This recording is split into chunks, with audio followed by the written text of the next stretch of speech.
गुरुओं को मेरा सादर नमन।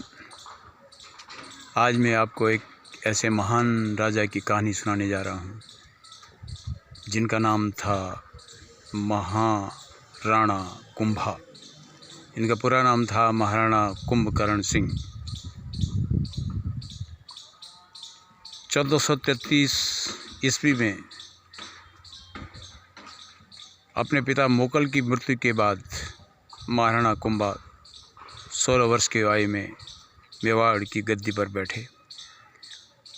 गद्दी पर बैठने के बाद इन्होंने अपने जीवन काल में अर्थात 35 वर्ष के अंतराल में इन्होंने 32 किलों का निर्माण करवाया। इन किलों में प्रमुख किले हैं अचलगढ़ का किला,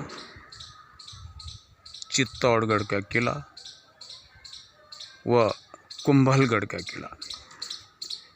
यदि आप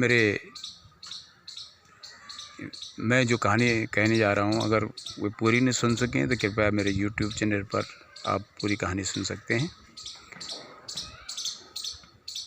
तो महाराणा कुंभा ने कुंभलगढ़ का जो किला बनवाया, उसके चारों तरफ जो दीवार बनवाई वह दुनिया में किसी भी किले में इतनी बड़ी दीवार नहीं बनवाई गई है आज तक। और यह दीवार चीन की दीवार के बाद दूसरे नंबर पर इस दीवार का नंबर आता है। हमें हमारे स्कूली पाठ्यक्रम में केवल मुगलों का शासन, अकबर के पिता कौन थे, अकबर के पुत्र कौन थे और गुलाम वंश इत्यादि का हमें पढ़ाया गया। जो कि महान शासक कुंभा जी का कोई भी वर्णन हमें अपने इतिहास की पुस्तकों में देखने को नहीं मिलता है। महाराणा कुंभा एक संगीत प्रेमी भी थे, साहित्य प्रेमी भी थे। इन्होंने कई किताबों की रचना की। ये वेदों के ज्ञाता भी थे और दुनिया की सबसे बड़ी पुस्तक संगीत राज इन्होंने ही लिखी थी। तो महाराणा कुंभा ने पूरे मेवाड़, पूरे राजस्थान में सारे जितने भी राजा थे उन्हें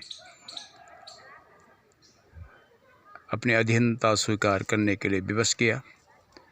और एक बार उन्हें गुजरात के शासक महमूद के साथ युद्ध करना पड़ा, जिसमें उन्होंने महमूद को बुरी तरह से परास्त किया। महमूद भागकर मांडू के किले में जा पहुँचे।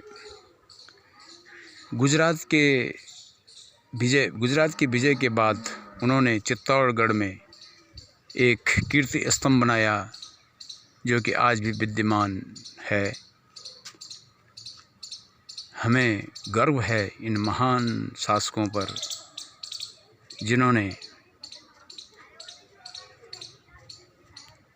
अपने शासनकाल में इतने बड़े कार्य किए, किंतु खेद इस बात का है कि हमें उनके जीवन के बारे में कुछ भी नहीं बताया गया हमारे विद्यार्थी जीवन में। धन्यवाद। आज यहीं तक, फिर किसी अन्य महान शासक पर चर्चा की जाएगी। नमस्कार।